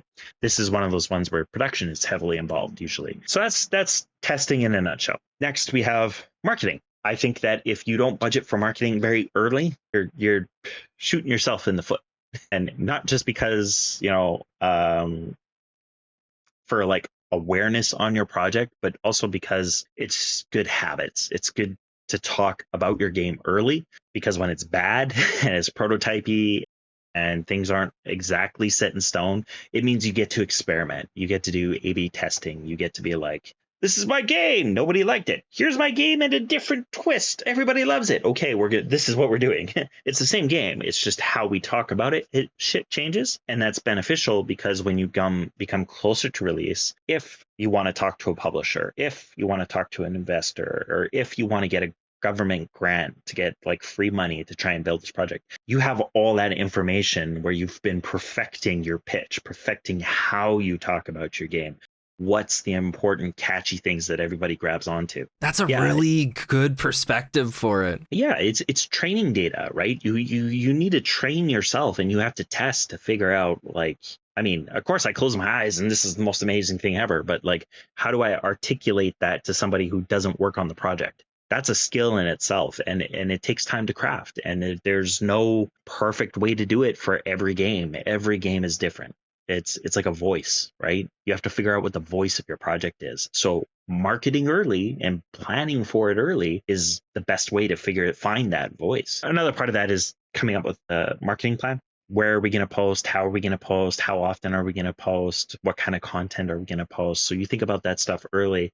And often a lot of indies will say, like, 3/4 of my Monday, every Monday, is scheduling out all my socials. We just schedule them all out on all the platforms, and then I don't have to do marketing for the rest of the week. And then just like here's a screenshot from like 3 weeks ago, because it's in the content folder of stuff we haven't shared, and they don't have to worry about it, right? The part here that people miss is that you need to engage with the community as you're sharing stuff. So it's one thing to just share like we are right now, because we're still small, right? Just being like, here's what I'm working on. Like, I hope you enjoy. And it's something else entirely to have somebody engage with you, join our Discord, and then for us to say, hey, how's it going? What brought you here? What are you working on? Why do you like Indie Innovators, right? Like, having that engagement is a part of marketing. It's the funnel. That funnel leads into the next category.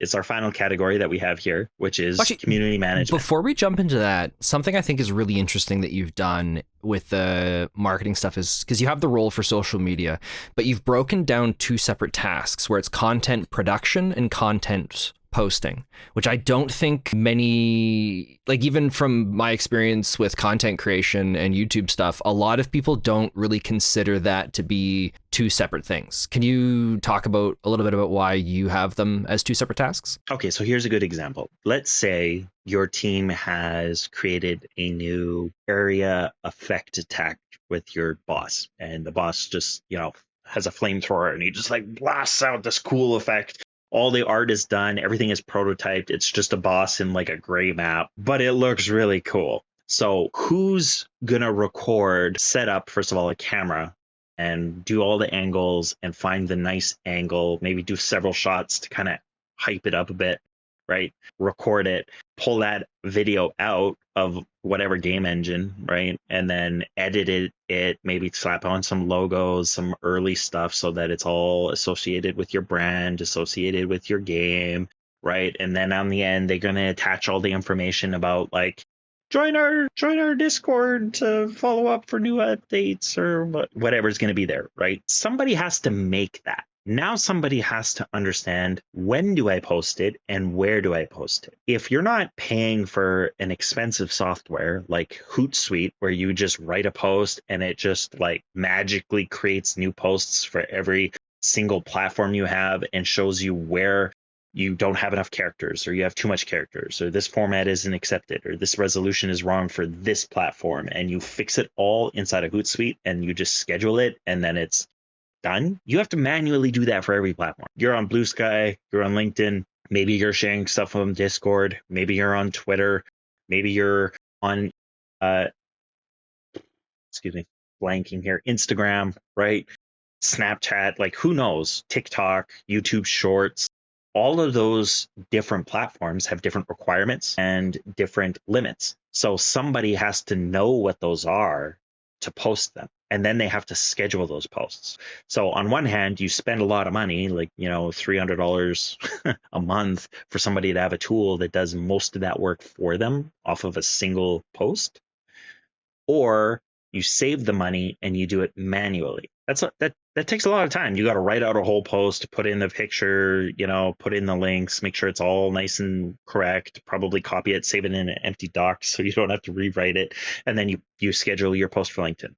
Next, you open up Blue Sky and you do the same thing, except you only have a 200 character limit. Okay, how do I take this cool post and say in 100 characters or less, because it's probably got a big link attached to it to go back to my YouTube or something, right? What's the message? Hey, come check out our awesome new boss attack that our team just put together. Here's the link, right? Okay, there's Blue Sky. Next, we have Twitter. Oh, Twitter doesn't like the thumbnail capture, but we really want to show this image because it just like it grabs your attention. Just this shot, right, where it normally loads up. Well, somebody, hopefully from the content production, grabbed a thumbnail from the video, so I don't have to edit that as a poster. I could just grab that image and throw it on X. Great, that's out. Now I'm on Facebook and I'm doing the same thing. I'm writing out all the information, and now I go to put in that image because it's great, and I think that the image can go with the link because Facebook's nice like that.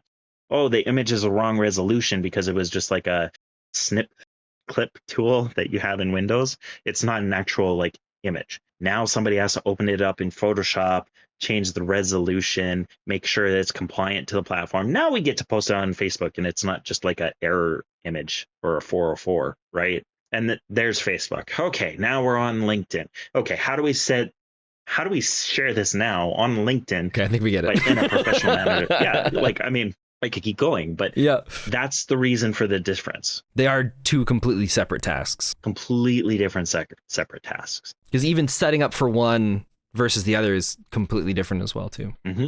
So hopefully just going step by step through all of this. If you're listening, if you're wise, or you're paying attention, maybe I haven't put you to sleep yet, you will write down all those things I said, and you'll probably say, oh, you know what? Here's all the stuff we should have on hand for the person who's doing content production. So every time they do a video, they know this is the most acceptable resolution. This is the most acceptable format. If I send a TIFF over to the poster, I'm going to get in trouble because we've all agreed PNGs or JPEGs are the only acceptable format.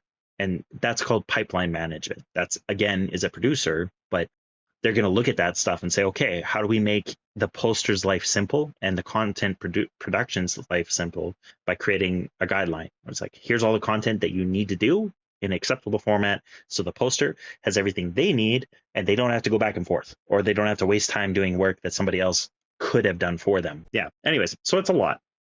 Anyways, social media is your funnel, right? for your community management, which is our final category, before I was so rudely interrupted. Sorry. Yeah. So, and community management is exactly what it sounds like. It's your point of contact. And I'm not referring to somebody who they could do this, but on YouTube, you post a video and somebody comments, "Hey, this looks rad." You as the studio account should hop on there and be like, "Yo, thanks for checking us out. Like, this is amazing. What do you think?" Right? Like, there's two ways to handle your community management. One is where you just say, "Hey, thanks for looking at us." That's typically your social media guys, because they're not really interested in sitting there with you as the commenter. They're just trying to show appreciation for that you showed up. Your community manager is the person who will do that. They should do that, where they engage with the community and be like, "Oh, this is great. Why'd you come here? Why'd you like it? You like this boss too? We like this boss too. We also are talking about this other thing that's happening over in our Discord. You should come check it out." I would hate that so much. Yeah, it's a full-time gig, right? It's very hard to coordinate and basically talk with a big community and more importantly, build one. As it's a lot of energy that goes into it too. Yep. And they're the people in Discord who are like, "Oh, it's been quiet all day today. Here's today's poll. Check out this funny thing. Here's a bug that I have sitting in a folder from my content production team and my testing team of just stupid funny stuff that I get to share because it's not breaking NDA or anything, right? But I'm only going to share it in the Discord or wherever I'm specifically managing and funneling people to go to, right? So it becomes a little ecosystem, and you'll see that. You'll see people who have effectively built up their own community. It is a thriving community. There's people there, they're chatting, they're talking, people get to know each other. They're like, "This is the pet channel. We all love pets. And here's the bug channel where we all like to see all the goofy stuff that happens. And here's the Q&A channel where we get to ask questions and we know somebody from the dev team is going to answer," right? That's community management. And I think that out of all these things, the ones that indies are really bad at catching and accounting for are your production work, first of all, your marketing work, and then your community management work. I think a lot of if there's any example of a company that's been doing it really well lately is Repo. So if anybody's wondering what they should be doing and like what it means for content production, posting, and the community management, just go look at what Repo's doing. They also are doing it very extreme compared to what most do, but it's also working for them really well because they've also done a really good job with it. But I think they're a great example. I think it's a great example of a team that has done early marketing to understand what their voice is. And now they own it. Like, they know it and they own it and it works for them. And now it's working. But yeah, and community management is the final one that people just don't account for. Like, everybody tends to create, they follow the YouTuber success for being an indie, which is build a game, have a YouTube channel, have a Discord.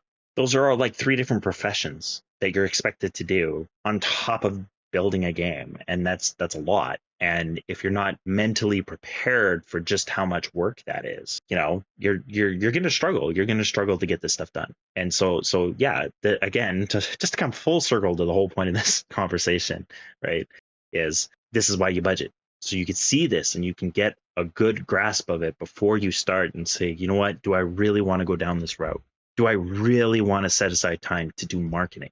Am I okay with doing that?" If the answer is no, can I find somebody who's willing to do it with me? Or maybe I just shouldn't do this. Those are the only answers. You either delegate it to somebody else who wants to be a part of it, but they have to be like, you have to vet them the way we've been doing with Indie Innovators. You have to understand the mindset. They also have to look at this budget and be like, "Holy crap, I have to just socially post and manage all the marketing for this game for 6 months, and it's not even going to be a completed game. It's just a prototype." If that turns them off, they're not the right marketer for you, right? So you got to be aligned. And this tool, having a good budget and a good timeline, is amazing for vetting people right away.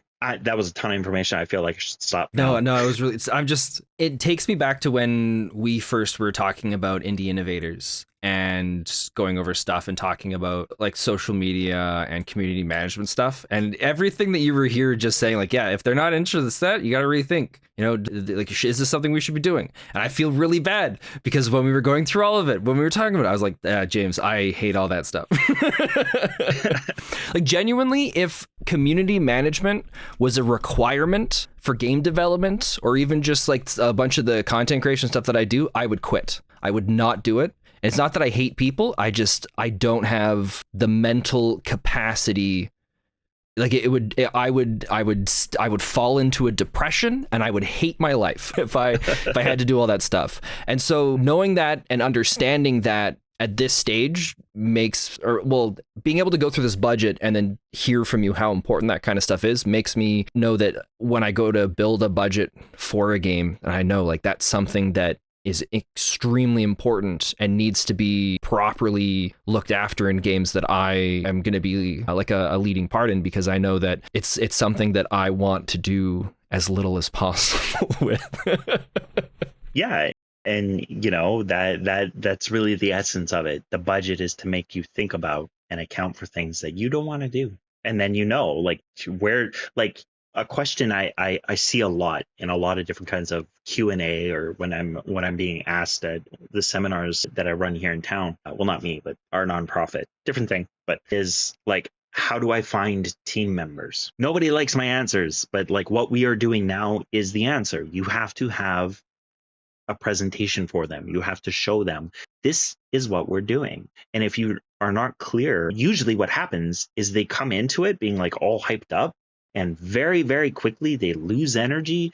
They don't want to do it anymore. Even in a volunteer sense, they're just like, I'm out. Well, the reason why is because they feel hoodwinked. Like they agreed to work on this awesome game. They didn't agree to all this other stuff they had no idea about.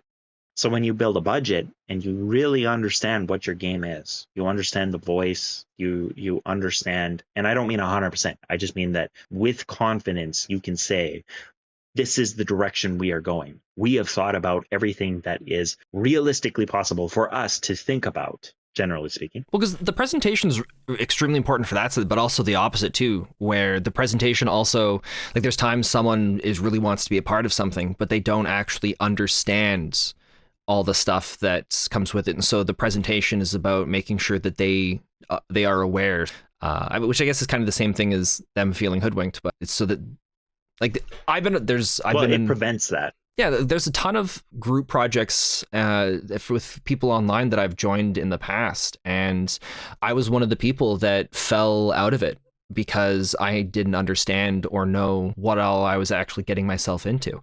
And so that once we started going through the process of making all of it, and all these next things kept coming up, it's like, oh, I have to do this. Oh, I have to be a part of this. And then it's like all the interest left for it, because I came in with the expectation that there's like this one or two thing I was looking forward to doing. And then all these extra things I had no idea about. Yeah. And this is probably the most effective thing for the budget, really, for yourself as like a team or a studio, is to avoid that, because you want people who are excited. And it's not just excited, but you're telling them, hey, look at, like, this is gonna get nasty here, just so you know, this is gonna get nasty. And if you have a person on the other side going, I'm down for nasty, like, let's go, right? That's somebody who's really motivated, because you're telling them point blank, we're gonna crawl through the mud for quite a while, and they're like, yeah, that's my jam, man. Because the other thing what's nice too is with the budget, like going through and setting up all this stuff, if I knew that if we planned stuff out and we knew that it's like, okay, it's going to be really rough, we're all going to have to get hands deep and with like, or well, knee deep with the community management and all the social media stuff until we get to this point, and then from there we'll be able to readjust and rethink from it, because we've gone and planned and prepared all that stuff. It makes it feel like it's something that would be more manageable, and then I'd be like, all right, okay, I know for sure I have to be a part of it for this time, and then after that we rethink it and maybe things change, but at least it gives structure to where it's going, and then it doesn't feel like it's something that's completely overwhelming. And it feels there's really nice, not a phenomenon, but just a side effect, right, that comes from doing this as a small team, is that eventually there's going to be hangups, just like with all things, like bottlenecks, right? And whoever is left waiting can easily look at your budget or your timeline that you've made of where you're like roadmaps, right? And be like, well, I have always been curious about audio, and I see we have a ton of audio that's waiting, right?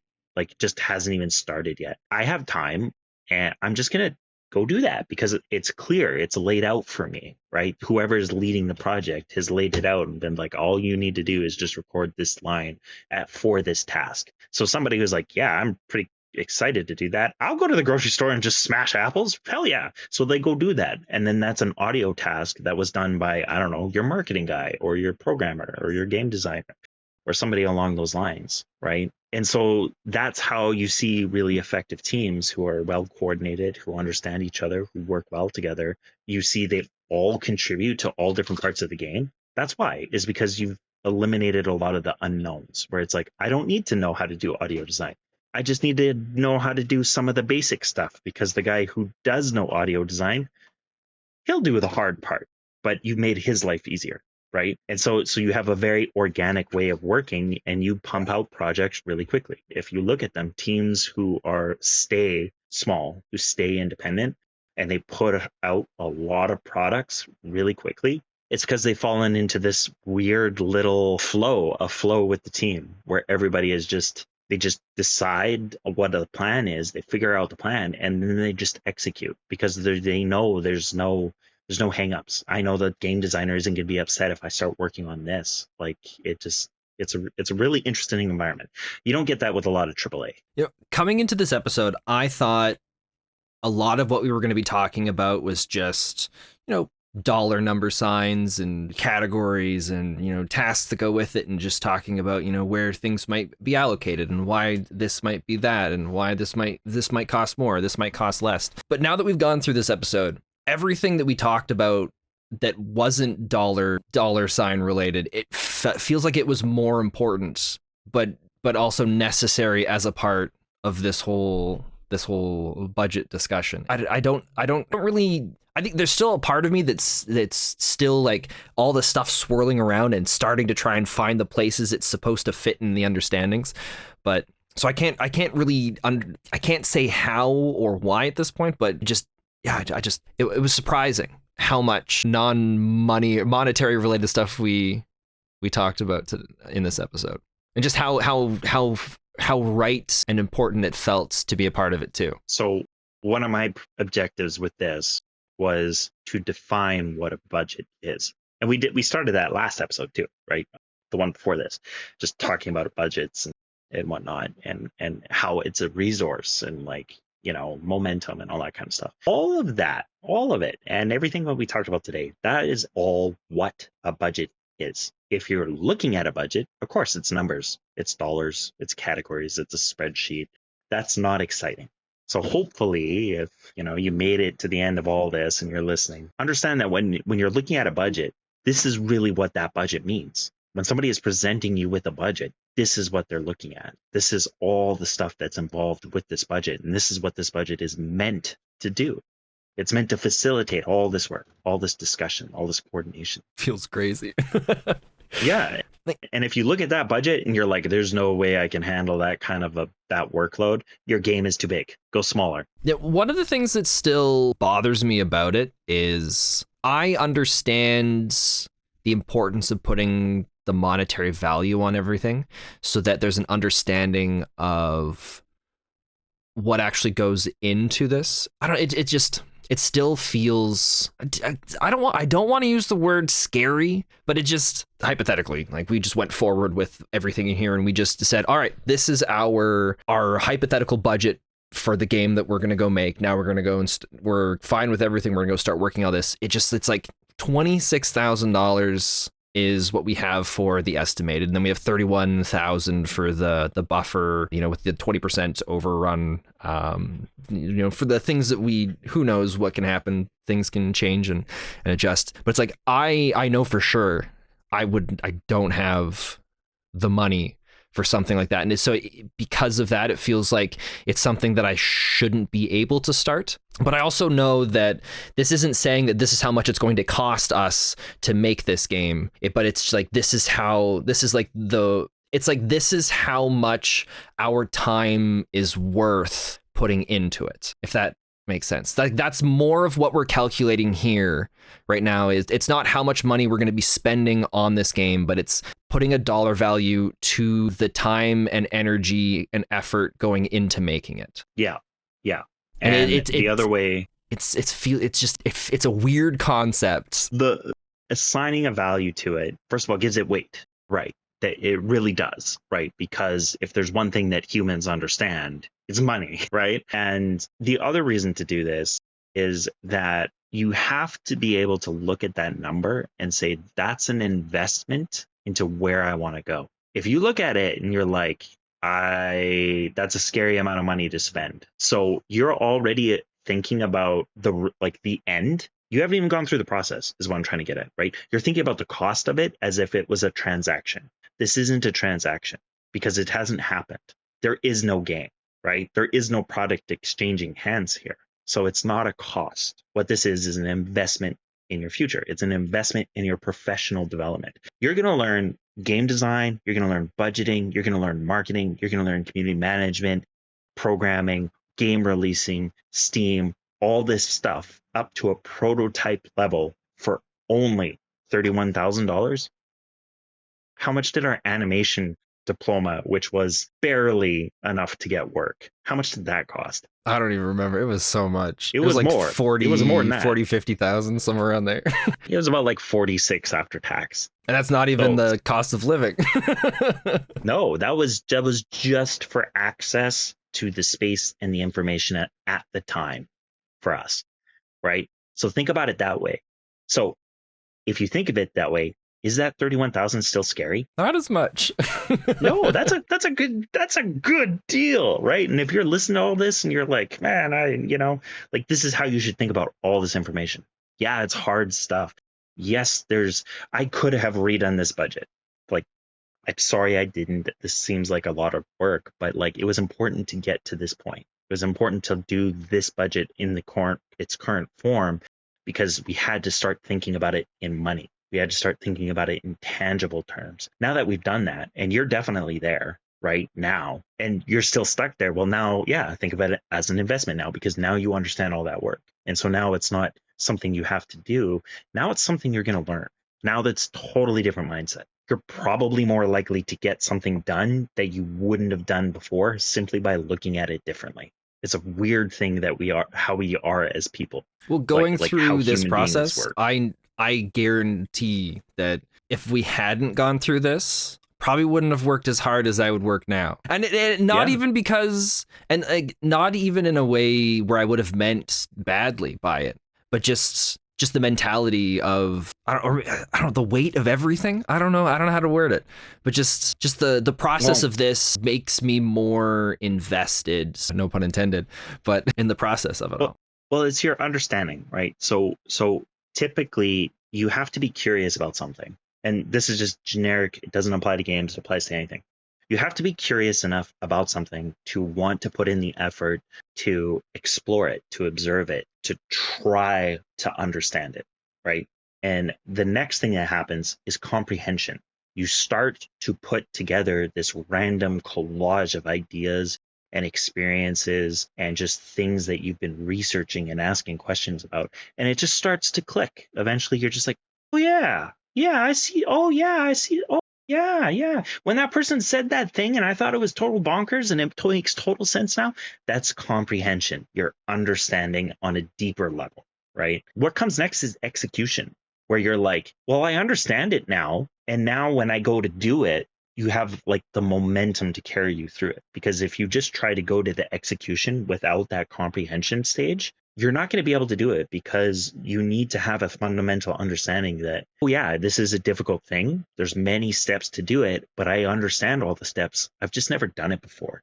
Now, that is much easier to do than just being like, whoa, I tried to make a game and it was really complicated and I just got this weird mess and I didn't know what was wrong. And so I just kept changing things. And I'm 3 years into the 10 prototypes and nothing's working. And I'm just all over the place. And I've been a hobbyist developer for 6 years, and I've never even spoken to another developer before, and I've never been a part of a group. I've never gone to a convention, like a work convention, right? You get imposter syndrome and all those things. All of that kind of in a way stems from the lack of comprehension. And the only way to get to comprehension is to do the kind of stuff we're doing now, is doing this hard stuff that you don't really want to do. But again, if you're not willing to put in the time to do this hard stuff, you're not going to get through the execution. So it's like 3 steps. These are 3 steps. If you want to learn anything, this is kind of how you have to approach it.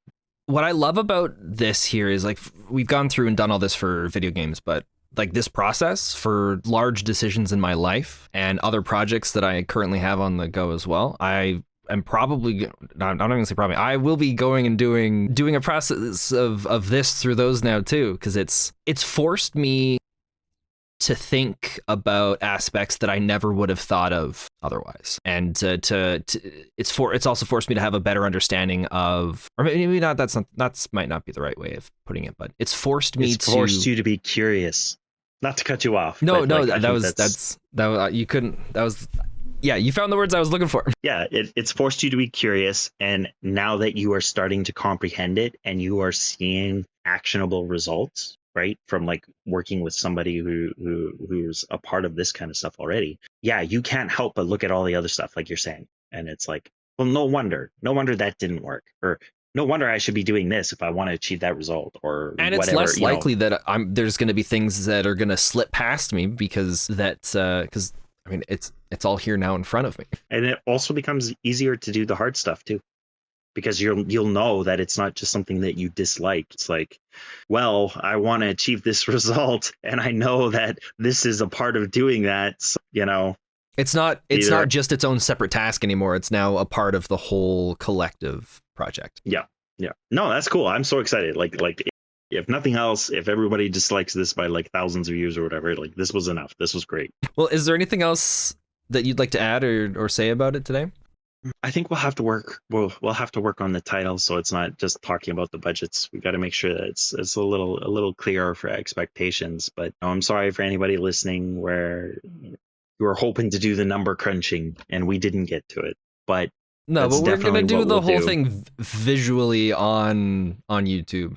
I feel like for that one, what we'll do is we'll come up with something very small and simple, just like a small single level of a game or something like that, and then we'll just go through from start to finish, just that one level or something. So that way, it's small and tangible, and then it's something that anybody can see from there, and then expand it to meet the needs of or the expectations of their own game from there. Please tune in next time for our YouTube video where we actually go through the steps of how to do this. For sure, one of the lessons that I've taken from this episode is that the planning process that we're going through is tough and it's stressful, and there's a lot, especially for someone who's new to the industry, there's a lot of stuff that is going to feel overwhelming and like it's too much, but pushing through the overwhelming and the too much is so incredibly worth it, because the point that we're at with even just doing our budget alone, it feels like it's given me so much extra clarity to what the expectations are for what we need to be doing and what needs to be prepared and started for even just the early first stages of game design is more apparent now than ever before. So it's tough. It's a lot of hard work, but it's now that I've made it to the other side, I know it's worth it. That's perfect. Like that's honestly what I wanted to bring to the table for indie innovators, because learning this stuff as somebody new or who hasn't really done it is really hard. It's hard. Like there's no context, right? So for you to come out here and help me get this out there and talk about it and share about it and kind of force this process onto you, and then you see the clarity of it, is great, because it means that anybody else who's listening is probably going to go through the same thing where they're probably humming and hawing, they're probably having a lot of questions, they probably don't think it's worth their time, but if they make it through the content, yeah, they'll hopefully end up in the same position as you, where they're like, okay, I totally have a different view on this now. Because it took so long to get to this point where I was at where I finally realized it wasn't just you with far more knowledge not understanding what someone in my position who has no idea what's going on. It was nothing like that at all. It was necessary information and stuff that needed to be gone through. There was no easy answer. There was no simple, well, here's an answer you can accept for now and then you can modify it later. You just gotta get in there.